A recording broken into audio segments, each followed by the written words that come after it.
we'll stay in chapter 3 for a little bit, but we're going to change tack into remediation. What can we do to just limit the damage that emitting chemicals can possibly do? And yeah, as I said, every time the book said something, I went, I know a tiny bit about that. And then I went down one rabbit hole after another. Every time I did a very quick internet search for, hey, tell me about this particular thing, EPA, their websites are top of the searchable things, and were actually fairly useful. Okay. Fairly useful. Okay, that's not the pen that I brought with me. Didn't have any pens. Maybe they're in my pocket. As the classroom keeps getting robbed of the working expo markers. Anastasia certainly has a bunch, so. Well, whatever I write, it's going to be faint today. Unless this one works really well. That one works okay. Okay, so we know that putting certain chemicals into the air is a bad thing, and it's a bad thing specifically if there's no environmental sink for them, if there's no obvious biological metabolism to remove them and recycle them, then they linger, and it's the stuff that we thought, hey, this is completely harmless, that is lingering and doing bad stuff. It's the chlorinated chemicals that damage the ozone. It's the nitrogen oxides that, hey, as long as it blows away from us, it'll be okay. No, there's a whole bunch of bad stuff out there. And then the realization, so in terms of atmospheric, I don't want to always dwell on pollution. It's one of the bad things about an environmental chemistry book, of always feeling like you have to apologize because this chemical's a pollutant and that chemical's a pollutant and this chemical's a pollutant, and they do it in different ways. But you know, that's where we find ourselves at this moment in time. So we've got ozone depletion, we've got industrial and photochemical smog, clumping those together. We've got acid rain, and we've got greenhouse effect gases. So 4 prongs. And certain of the gases show up multiple times in this description. So when we talk about nitrogen oxides, hey, nitrogen oxides had a role in ozone depletion, they have a role in photochemical smog, they have a role in acid rain. Okay. And one of the things that we just mentioned for the very first time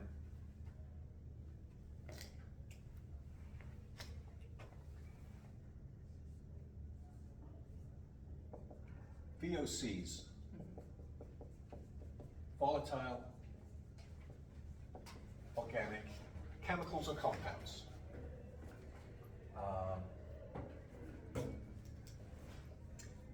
You shouldn't be using the word compound to describe something that's organic, because compound means belongs to the ionic world, not the covalent world, whereas organic chemistry is purely covalent. So your volatile organic compounds really should be volatile organic chemicals. So things to worry about. We've got volatile organic chemicals. I have the nitrogen oxides and the sulfur oxides, and then ozone plays a role up where we want it in the stratosphere, down at the ground level where we don't want it. Okay, so let's see what we can do to limit how much of the chemicals that we don't want in the atmosphere getting into the atmosphere.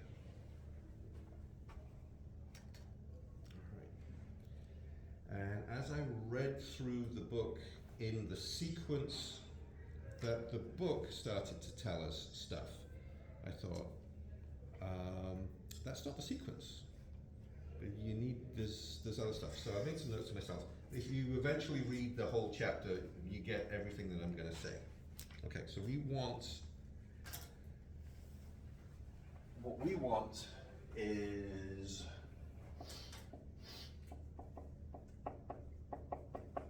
either remediation, the stuff that's already there, let's get it away, or we want limitation. We want to limit the amount of deleterious chemicals that are going into the atmosphere. I want them to be less tomorrow than there was today, than there was the day before, okay? And sometimes, because this is legislated, sometimes that is painfully slow. Painfully slow. One of the things that we'll look at today is government standards and how long it takes for us to meet a government standard. Okay. So, like we talked about on Tuesday, we have two aspects to think about. Oh, this. I might have to run to my office and get a pen.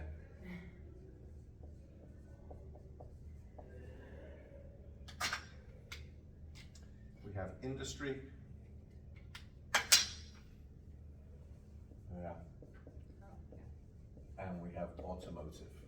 Okay, these are our two big sources. I am going to pause the video. Okay, that's better. All right, so we have two main sources of the oxidized forms of chemicals that we don't want in our atmosphere.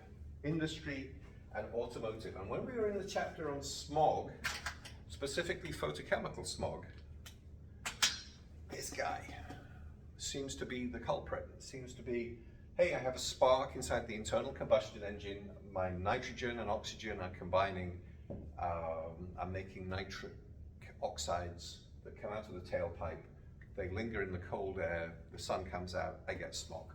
Okay. Well, it turns out that this is still more responsible in terms of overall content of what NOx, what nitrogen oxides come out. Industry pumps out more than the cars do. But we talked on Tuesday about cars in the morning, cold air, then sunlight. If you fixed this, you would still have this. Your photochemical smog isn't going away. Okay. So this is responsible for more. Maybe not most, but more. NOx and SOx than automotive. Okay. So what are we going to do about that?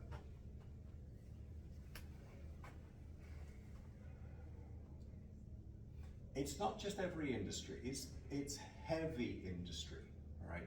If I have a power plant, that power plant has traditional power plants look somewhat like this. There is a large building that has the generator inside of it. There is a stack, and then there is another stack. And there's smoke coming out of this one, and there is smoke coming out of that one. Or is there? This is a smokestack. It is a tall, cylindrical structure. This is a cooling tower. That is not smoke. That is water vapor. This is smoke. I'm not worried about that, because this is just water vapor. What happens is, somewhere in here, your fossil fuel is burnt. That burning happens in an oven that then heats water, that turns the water into steam, and the steam powers a turbine, and the turbine turns a magnet inside a coil, or a coil inside of a magnet, and that, thank you Michael Faraday, generates electricity which leaves the building on pylons, okay? This steam gets reclaimed by going through, by being allowed to evaporate. And it evaporates in this big funnel shape, inverse funnel shape thing, and then it slides back down, and we reclaim that water. We turn the steam back into water, and we just reclaim it and put it back in. Otherwise, we'd be consuming huge amounts of water for our electricity. So this is water vapor. This is not the thing that's polluting. This is the thing that's polluting, the smokestack.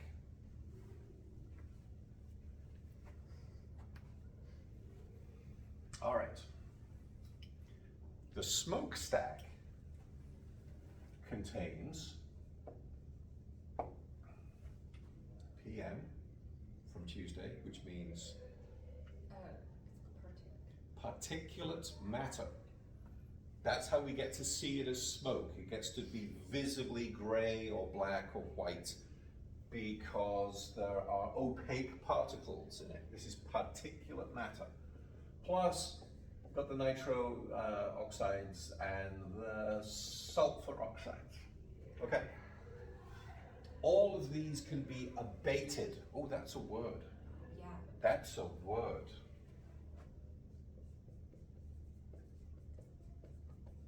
That's not a word that I've read in our book, but it should be in our book. Abatement just means suppressed. There used to be a very active local political action group in the UK called the Noise Abatement Society, which basically meant your kids are playing their music too loud. Your cars make too much noise. Your leaf blowers are waking me up in the morning. We live in a civilized society. We're going to stop you from making noise. That's what abatement means, just tamp it down, suppression. Okay, we can get rid of all of these things. Our book doesn't use this word, but I know from industry that this is the word.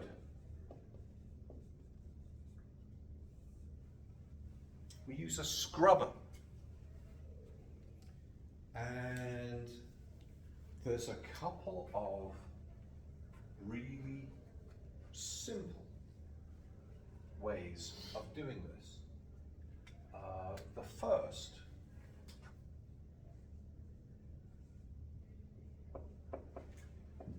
calcium oxide is lime. Calcium carbonate is limestone.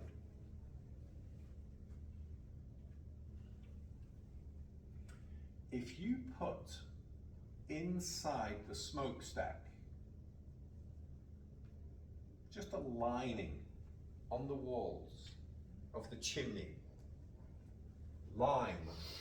Our book actually has a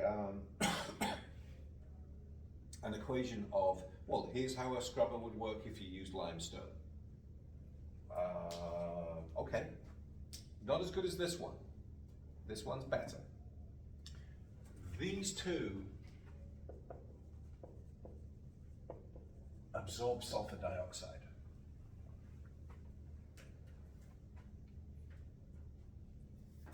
Where did the sulfur come from? Okay, so this is my power station. It's where the engine and the generator, the furnace, the steam generator, and the electrical generator is. The fumes from the flame go up the smokestack, the recycled water goes into the cooling tower. Fuel enters. How does the fuel get to the power station? Where's our nearest power station? I don't know. Somewhere east, I don't know. East side? Because they have to be scattered around. They're not all in one place geographically. We have to pepper them around a bit. If I wanted to build a power station in Austin, would I be allowed to do that? No. A callback to an earlier week. Mm-hmm, yes. Not in my backyard. No. Plus, actually, we almost have the resources for it. In order to build a power station, you need a reliable and large quantity of available water. Because if the water runs out, then you can't have steam that turns the turbine. So we built them next to rivers and lakes. We don't build a power station out in a field. We have to build them next to a lake. And then we also build them close enough to the electrical infrastructure that you can take the electricity away. And how did the fuel show up? What fuel is fueling this? Are they just using, is it petroleum or is it gas? Have they So there's a handful of different types. There are some in an oil-rich state, like the state of Texas. There are oil-powered power stations. How does the oil get to the power station? I would assume that they're gonna be right over the wells, or like near the wells, or are they gonna have it piped? In a pipeline. Yeah.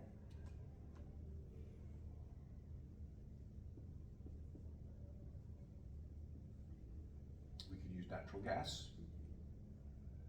Natural gas is clean-ish, but not totally clean. Or we could go coal. There used to be a coal economy in the Western world. That economy still exists. In fact, the President of the United States just made a move a couple of days ago to try and consolidate. I don't know that he's going to reopen already closed coal mines, but to have the political will to keep struggling coal mines open.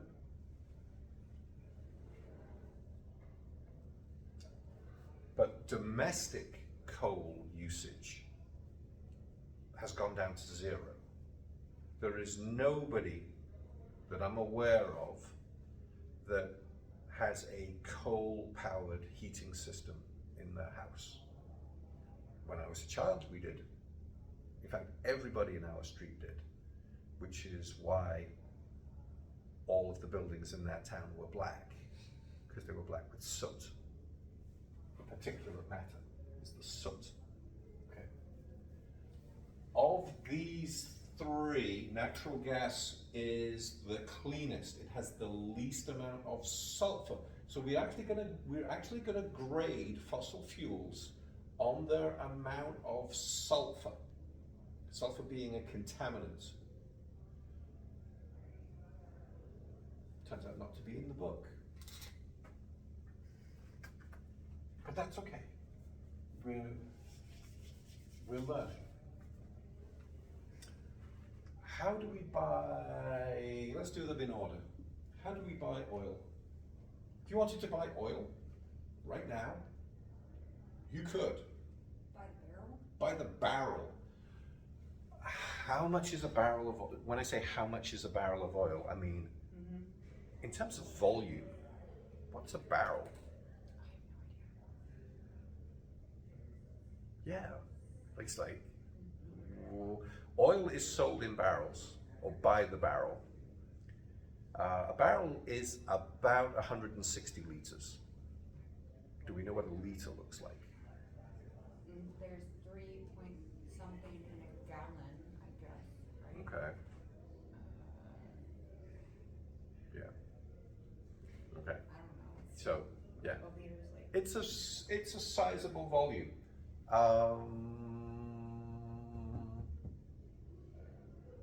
Do we know the size of the oil market for the US?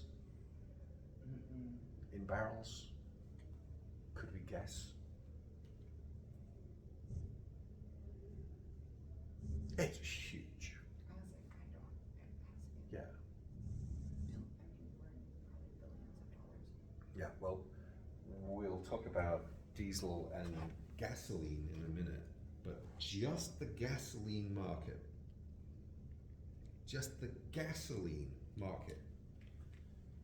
which is an oil product, because we're going to take the crude oil and we're going to distill it. Gasoline sells 9 million barrels a day. 9 million barrels a day.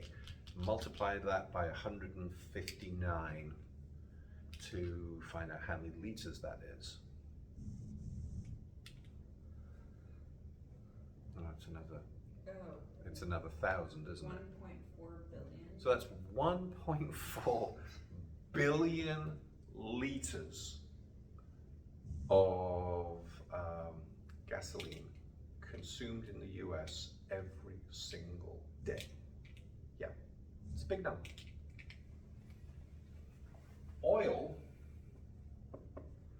if you try and buy it, ask the world of the internet, how much is a barrel of crude?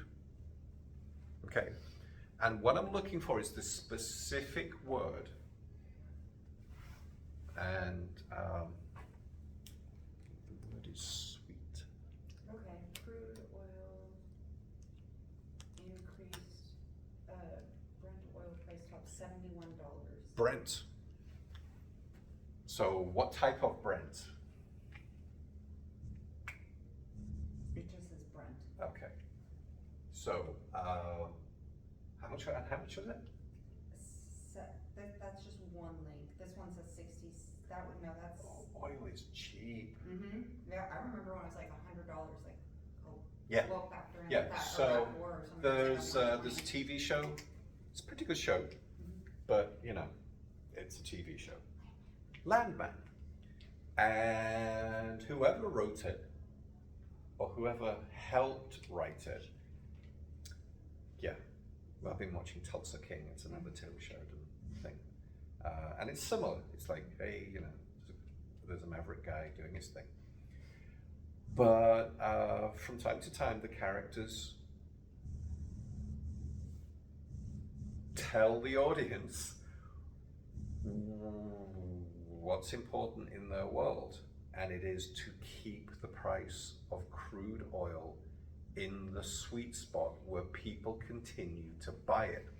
When it gets so $100 per barrel is a mental barrier that people don't want to go over.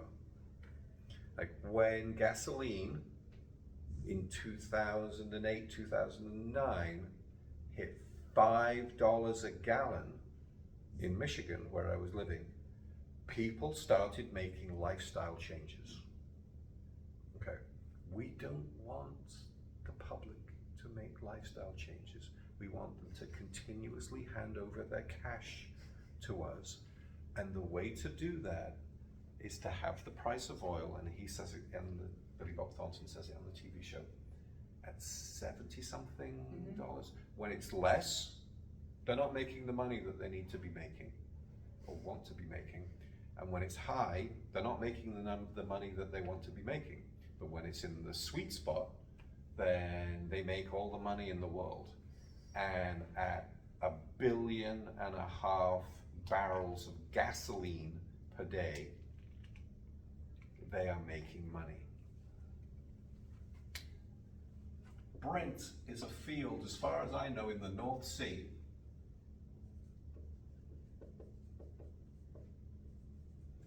And we grade based on that word.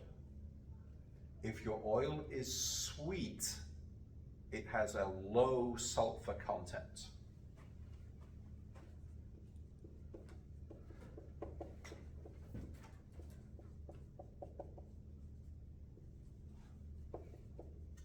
I've never heard anybody say sour, but the obvious opposite is sour, that your oil is full of sulfur. And the opposite of sweet would be sour. And you pay more for sweet oil because you don't have to process it as much to remove the sulfur containing compounds from it as you would do if you had sour oil. Okay. Geographically, different regions have different fingerprints. The North Sea, which is owned by the United Kingdom, they've discovered oil there in the 1960s into the 70s, and it has some of the best oil in the world. It is sweet. The stuff from the Saudis is okay. The stuff from the Gulf of Mexico is okay. The stuff from Canada is no good. It has too much sulfur in it. Natural gas that is considered to be, because it's a gas now, and gases go and do gas things and kind of are easier to separate at some level. This one is the cleanest. And natural gas from everywhere is about the same. Canada's natural gas is full of sulfur. It's specifically full of a thing called thiophene, which is something that we add to natural gas so that we can smell it. Natural gas is hydrocarbons, and they have a smell, but not a really distinct one. And so if there is a broken pipe in your house or near your house or in your factory, what we want is that the people in the vicinity go, oh, wait a minute, can you smell gas? So we add something really, really stinky to it. It looks like this. Oh, those of you who have now had organic chemistry, every line is a carbon-to-carbon bond. Okay, so it's a carbon and a hydrogen and a hydrogen, and then a double bond and a sulfur and a carbon. Okay. And this is called thiophene, and we actually add that to natural gas because it's really, really stinky. It belongs to a family of molecules called aromatics because they smell. And yeah, some natural gas contains sulfur compounds, not just this one, but other ones. And then coal. Coal gets graded as well. Coal comes in 3 different forms. How much is coal? So back when I was a child, I'm from a completely different background than everybody. I recognize this. And I come from a different time. I am right at the very end of the way that the old world used to work. I grew up before computers, before calculators, before the internet, before TV, before cable TV, before computers. And my house had a coal fire. And a guy would deliver sacks of coal to the house? It's $114 a ton. That's cheap. Mm-hmm. That's cheap. Because all this, what type of coal? Newcastle thermal coal is the benchmark. That's what it Okay. is. And then there's high CV thermal, low CV.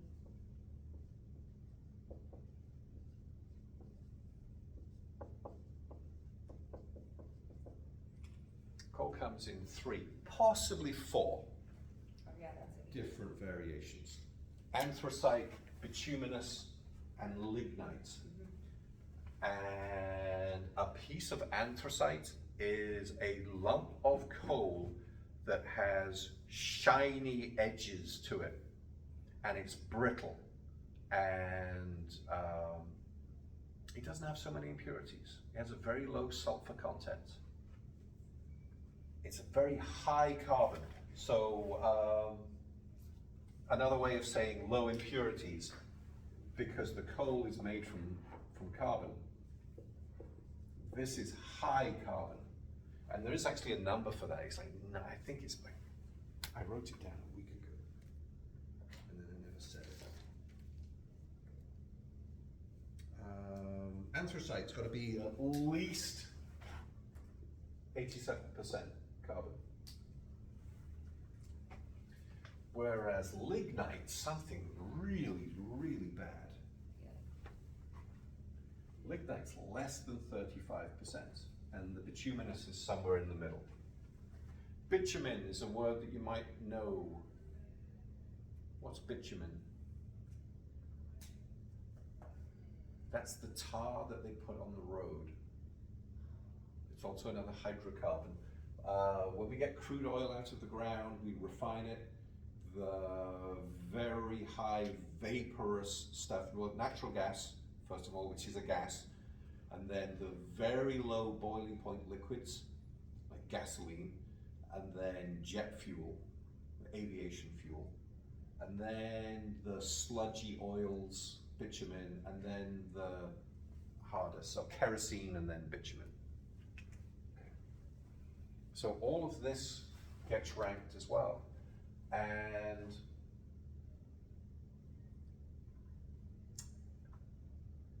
this bottom one is coal that hasn't been formed yet. It hasn't had, it needs another couple of 100,000 years. We've dug it out of the ground a bit too soon. That one's full of sludge. This is the good stuff.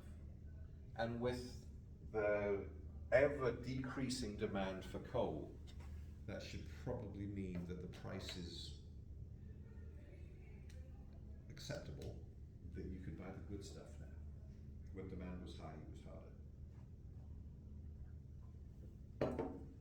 Okay, so the sulfur gets in to the feedstock because it's there when it comes out of the ground and it's geographically there. And then the scrubber will take the sulfur out, but it will also take the nitrogen oxides out also.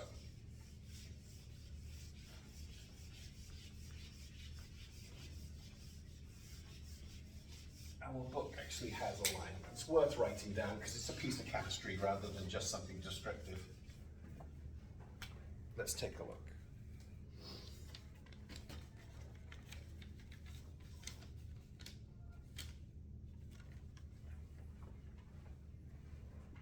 If you have sulfur dioxide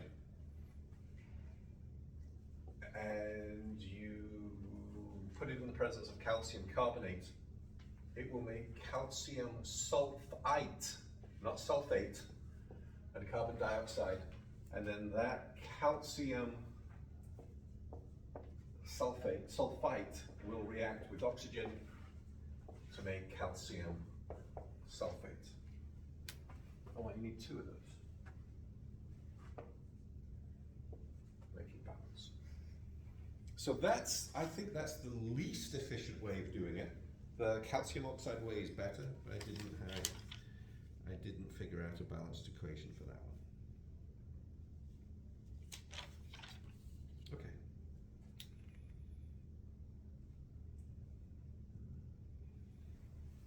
let's look at automotive.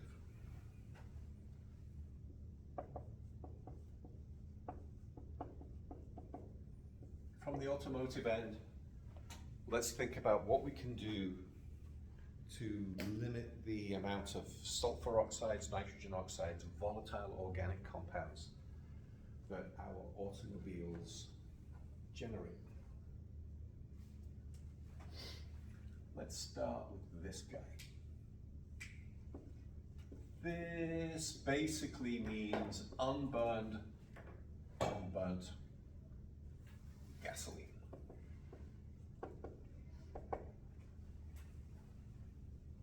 There's a whole number of ways that we can combat this, and some of them are really, really simple.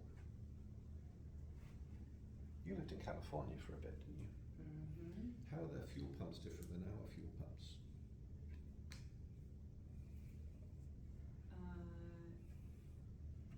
They're not anymore. I don't think they're. The last time I was in California, I had a hard time pumping gas.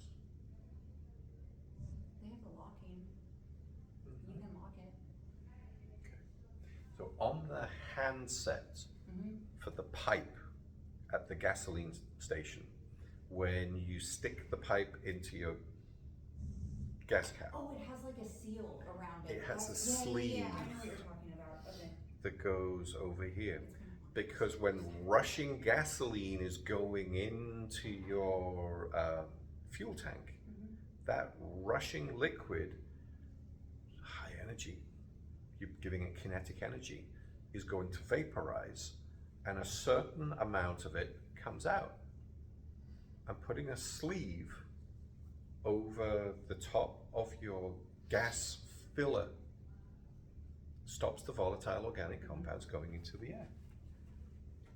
And when the entire state says, if you want to sell gasoline in this state, you have to have one of these, now it makes an impact.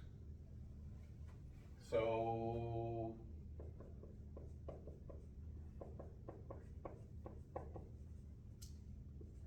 we have fuel filler caps and sleeves. Sleeves for when you're filling the gasoline, and then gas caps on your vehicle that fit tight and then ratchet and click into place, and that is a gas tight seal.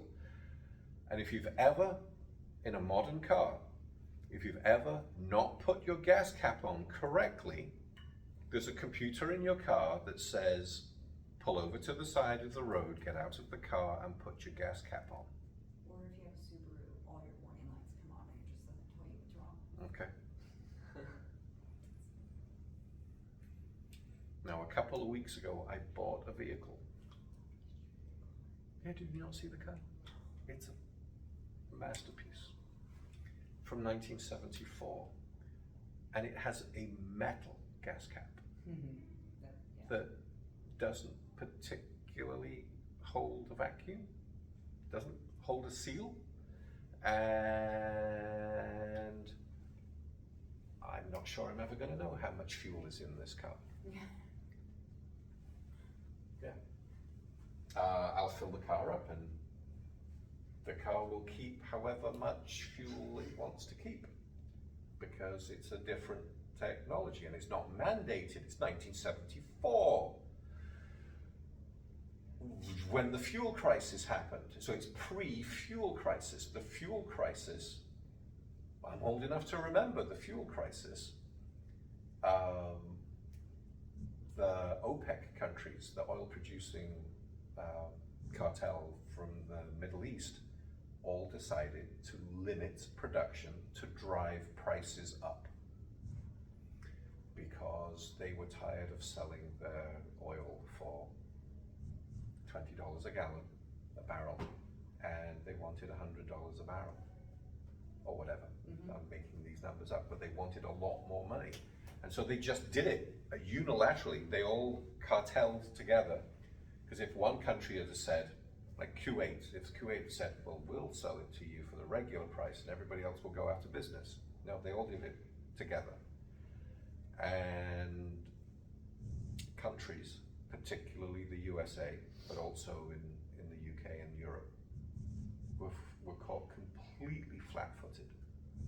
that fuel costs doubled and then tripled and then quadrupled, like overnight. So now you couldn't afford to heat your house and drive your car. The magazines that had glossy color photographs in them couldn't afford the oil to print the ink to put on the paper. And there were special black and white magazines during the oil crisis because color printing was too expensive. It was just like crazy, the whole world. And then, because then the panic set in, because the feeling was, if gasoline prices are this high now, what are they going to be like tomorrow? And so everybody went to the gas station at the same time, and there were lines down the road for miles on end at every gas station, and the gas stations weren't receiving any more supply because the suppliers couldn't afford to buy it. And the Western economies ground, not to a halt, but ground to difficulty in under a month. Yeah, it was bad.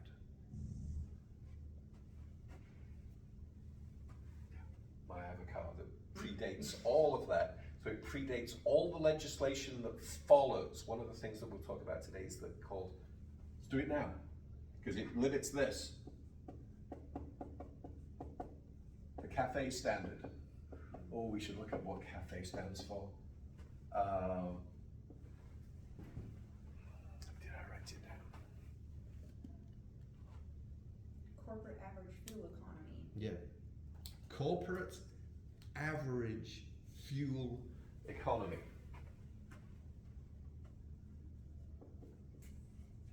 And this is just a piece of fun.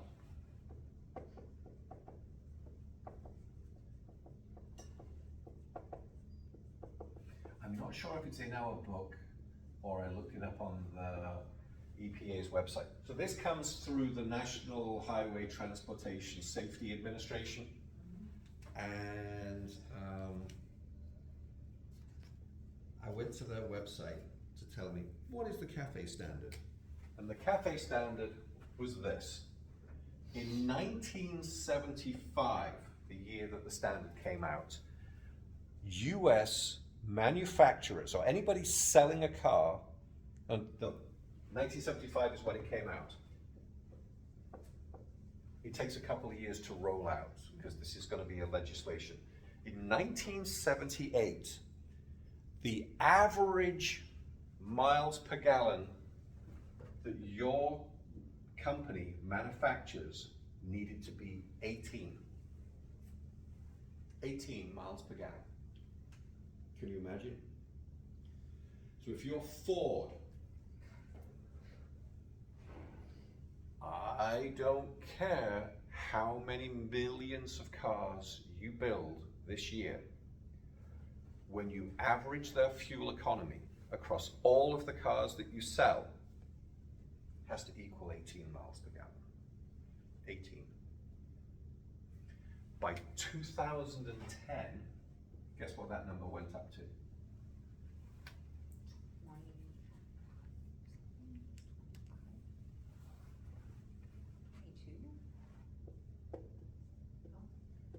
27 and a half. And this is where we start to see silliness come in. Have you ever seen an Aston Martin Signet?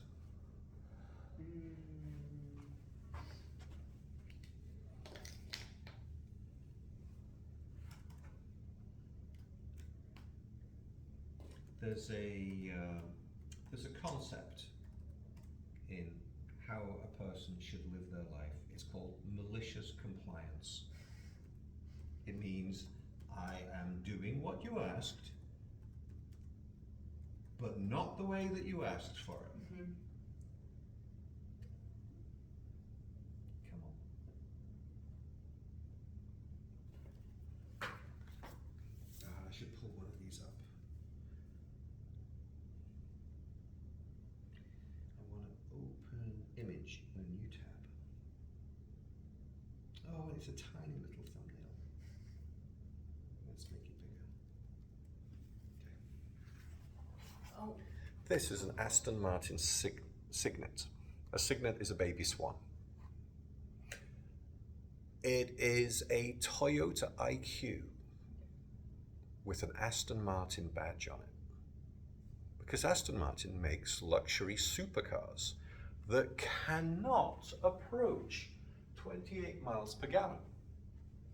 But if they only build 500 supercars a year, then they can rebadge 100 Toyotas as Aston Martins and claim that their average fuel economy, because this gets 60 miles to the gallon, fits in cafe standards. It's malicious compliance. Okay. This needs to get better. This needs to get better. I looked something up. And then We talked about this on Tuesday.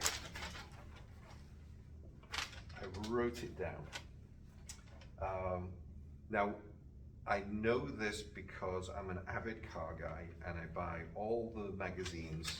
They don't print magazines anymore, but back when they did, I would buy the British magazines and I would buy the American magazines, and then from time to time I would look at them side by side and just go, wait, what? That in the UK, the Ford Focus has a fuel economy of 65 miles per gallon. But in the US, the Ford Focus has a fuel economy of 35 miles per gallon.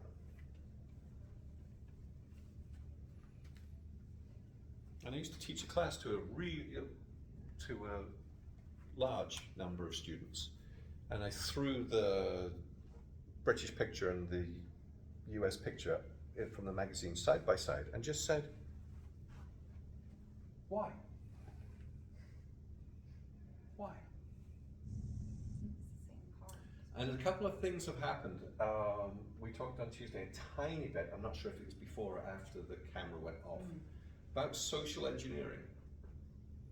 That the UK government, for strategic purposes and economic purposes, does not want to consume oil. It wants to leave a slightly more lasting legacy of oil. It wants to be conservative with its oil. And the way to make that happen is to make gasoline cost $11 a gallon. When gasoline costs $2 a gallon, this is what you get. When gasoline costs $12 a gallon, this is what you get. We get the technology, pushes the technology forward, and it changes people's buying behavior. During the crash, the market crash of 2008 and 2009, when gasoline spiked, went up to $5 a gallon, what was the biggest selling vehicle in the United States of America? It was F-150. It was still the Ford F-150. Because $5 a gallon still wasn't enough to change some people's behavior. Some people. And we see the trend. For a minute, it looked like cars were getting smaller. And that did not happen.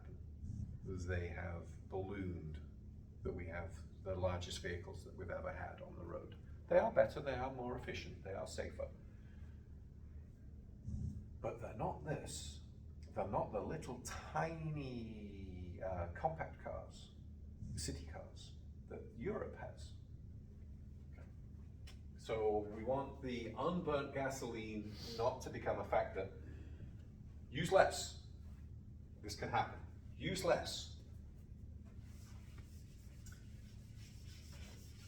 And the other way to actively remove that is catalytic converters.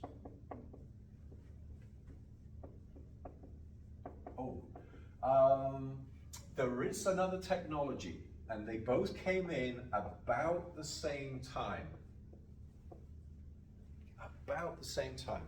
And I remember in the 1980s, Margaret Thatcher being asked why she didn't support catalytic converters being mandated on all new cars.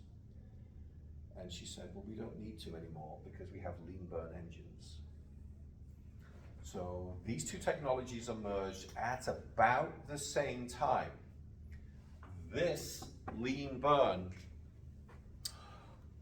burns the fuel at a lower fuel to oxygen ratio. So more oxygen, less fuel. So if I think of fuel to oxygen, this one is low. So I get better combustion. It's a new technology, and it came in after fuel injection, which made things better immediately, but it's just a technology that works. It doesn't, however, catch absolutely everything.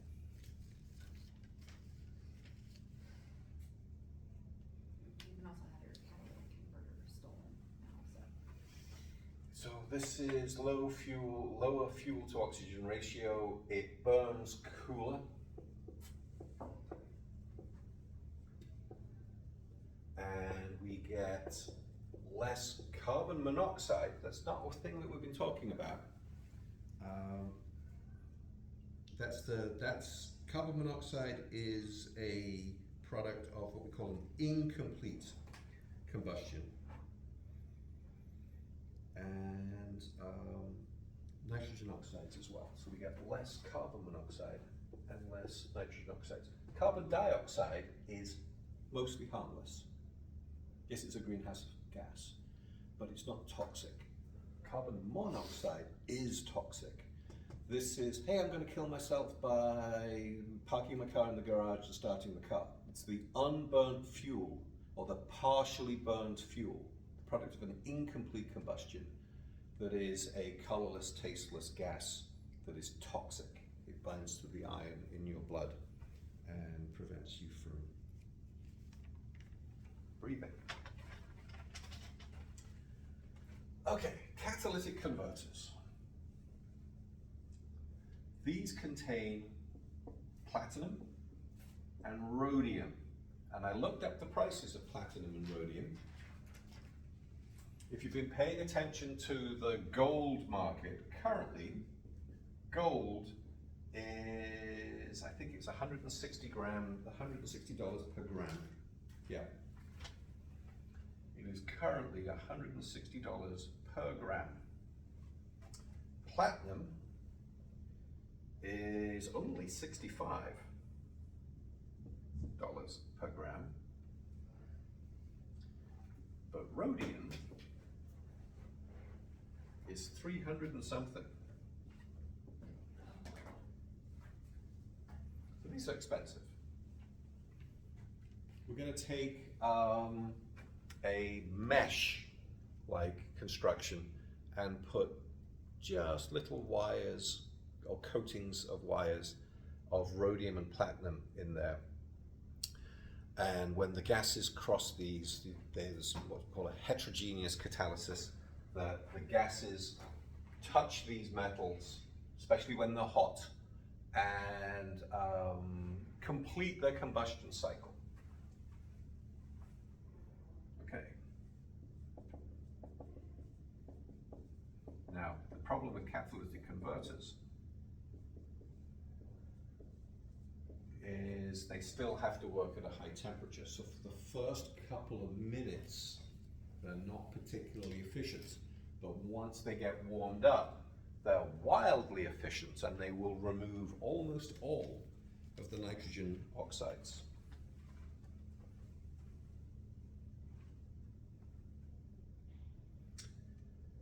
So, I also have another car. And when I get in that car, so when I was driving today, you push the button to start the engine, and then the car starts. There's about a second and a half between pushing the button and the car starting. What it's doing is it's heating the catalytic converter. It's sending an electrical signal to the catalytic converter to heat the converter so that it's not cold when the first exhaust gases go through. It's that first burst of fuel that's not completely burnt that comes through. Is that why they used to tell you to, when you turn your car keys, you would turn it and you'd wait for the engine to like click on? Oh, sure, it might be. Yeah. Okay. Yeah, my car doesn't give me that option. It just Yeah. won't start. Yeah. You get in, you push the button, Right. and it keeps you waiting for about a second and a half. Yeah, a lot of cars, that's crazy.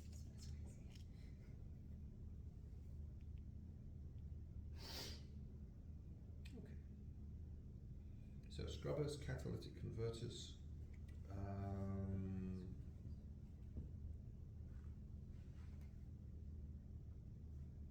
All right, how about this? I did notice that as I was continuing to read the book, I kept thinking to myself, yeah, but what about China? What about India? What about developing countries? I think there is a slant in the book for a first world, specifically US market, that is not noticing some of the stuff that's out there in the world. And this is not in our book.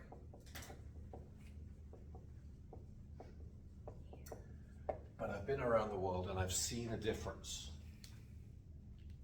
Let me close that and open one of these other ones. Where are you?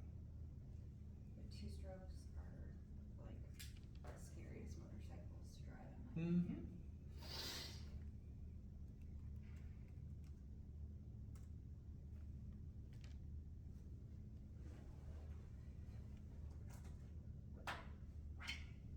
Ooh, I can open that as a new.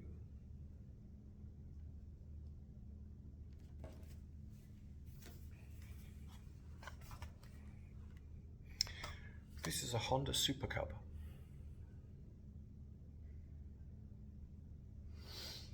Have you ever seen one of these? No. I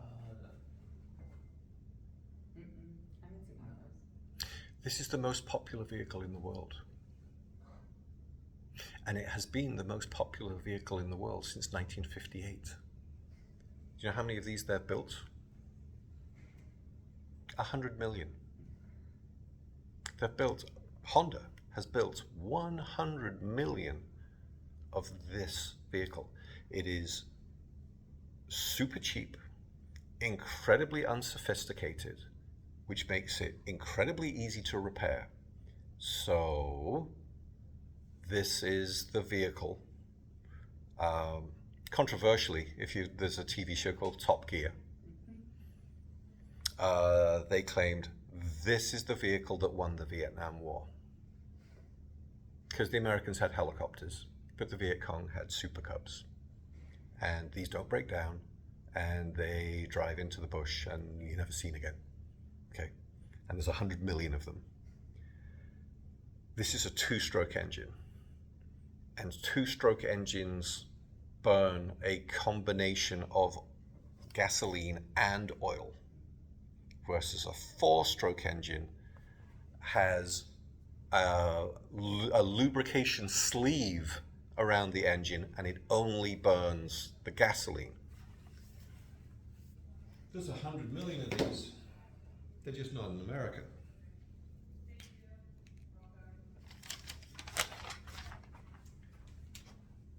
Four strokes pollute 90% less than two-stroke engines. Two-stroke engines are these noisy, little ratchety, rim, rim, rim, rim, rim engines. They are unsophisticated. They don't require engine management. They're incredibly easy to maintain, but they pollute. If you live in Delhi, a massively populous, hot city, and you're the government of Delhi, one day with the stroke of a pen, you outlaw two-stroke engines. Taxi cabs, not the big taxi cabs, the Austin Ambassador taxi cabs, the 1950 style vehicles, the little rickshaw taxi cabs, the tuk-tuks. tuk-tuks. Two-stroke engines. Outlaw them. You have a choice. You can either change your fuel to be natural gas, which doesn't have the sulfur and the particulate matter in it, or you can switch to four-stroke. And the photochemical smog in Delhi, still bad, but it used to be wretched. It used to be incredibly bad.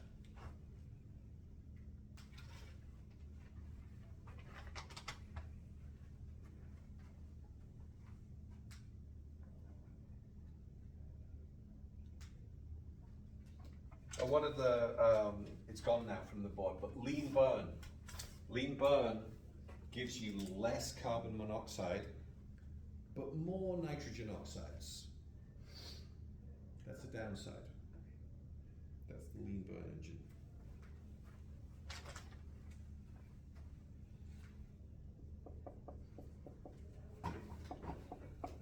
Okay. We can make our fuel better.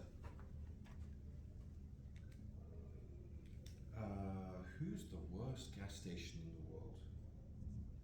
Some gas stations, you just roll up, you put in your payment method, you pull out the handle, you put it in the car, you can select which grade you want, and it just gives you what you want. Other ones make you sit through an advert, through a commercial, and they ask, do you want a surfactant in this? Do you want an engine stabilizer? Do you want this, and there's all these additives in there.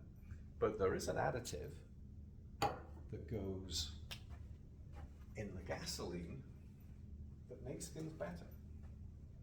What do you see at the pump? What do you notice when you pump your gas? The different octanes. Yeah, so typically on the button, we have different grades, and it starts at 80 something, right? I think it's an 87, right? 87, yeah. Which is 91. garbage fuel. We don't even sell that in Europe. This is so bad. And then 91 is kind of the intermediate, and then 93 is super. That's your supreme grade. That's the minimum that they sell in Europe. We have what's above that, but never mind, don't matter. The engines are tuned differently. It's fine. What else? Well, they're lead free. Oh, yeah. You can still buy leaded gasoline. It's difficult, and you can buy lead additives. Oh. There's a thing called lead acetate that we used to add to the gasoline to prevent it from knocking, which is just that the explosions were a little bit too violent. But there's a label here that says may contain up to 10% ethanol. Very completely different families of chemicals. Octane is 1, 2, 3, so meth, eth, prop, bute, pent, hex, hept, oct.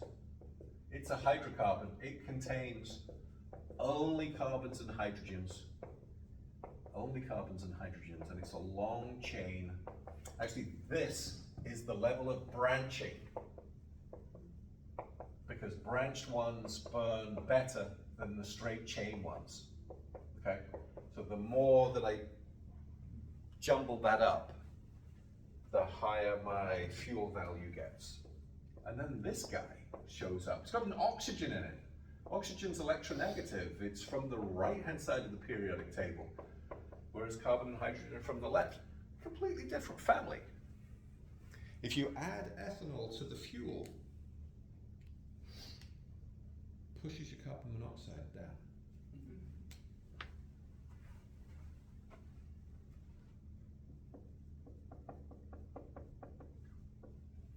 You get more complete combustion. And your carbon monoxide goes down. Okay, being conscious of the time, there's one tiny bit left that I want to talk about because we've done a little bit of sulfur, a little bit of nitrogen. But there is a problem.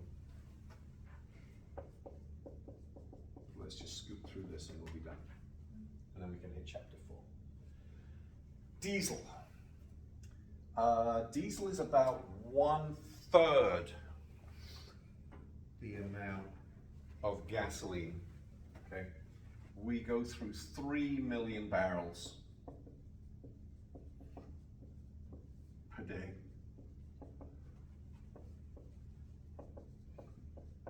Whereas gasoline is 9 million. Most of the problems associated with diesel have gone. Engineering has caught up. And sadly, the people that did the big leap forward got absolutely crucified for doing it because they lied. Poor Volkswagen. Volkswagen Audi group. Yeah. So sometime at the turn of the century, there's a very famous car race called Le Mans. 24 hours. It's an endurance race. Audi decided not to enter a gasoline-powered car. They entered a diesel car. And the diesel car, because it does more, they do more miles per gallon. A lot more, like 30% more. It didn't have to come in and pit to refuel.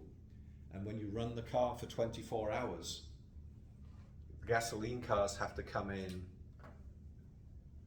let's pretend a number, 20 times. And the diesel cars have to come in 12 times. Audi romped home year after year after year, and they pushed the technology for diesel engines forward. Diesel engines of my youth were loud and dirty. They pushed out lots of smoke, and they were just awful. And no power. Modern diesel engines are fantastic. Only Audi lied. They said that the air coming out of the tailpipe was purer than the air going in at the front of the engine. They just couldn't hold their enthusiasm back, and they lied about the fuel consumptions, and they twisted the tests to make the fuel consumption values that they put on the stickers for the car to be false, and they got slapped with $1 billion fine.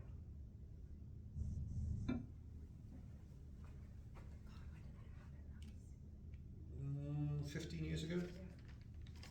And the sad thing is, that really took the sales out of more development, because this, if you'd have asked me, I was all in. The diesel is going to be the future, because there is a thing called biodiesel. This one is the first fuel that we've talked about that comes from plant sources and is renewable.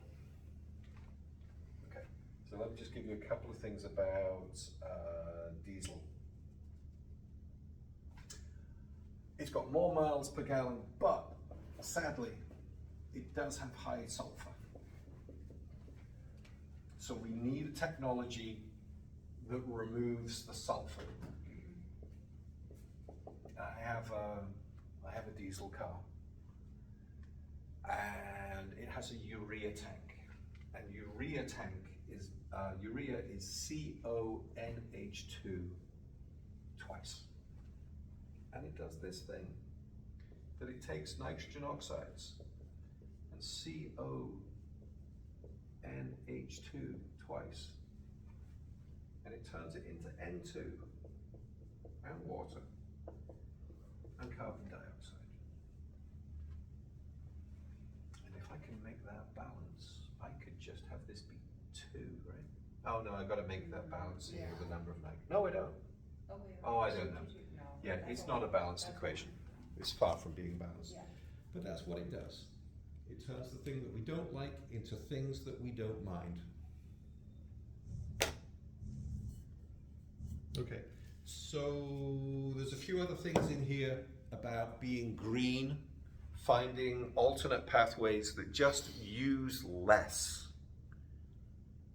If we use less, then we go down the green pathway. This is a huge disappointment. This was on the verge of becoming a thing, and the manufacturer that was driving it the most ended up killing it. All right, we'll see you Tuesday. We'll move on to 4. Okay. So we've done ozone and smog and kind of abatement.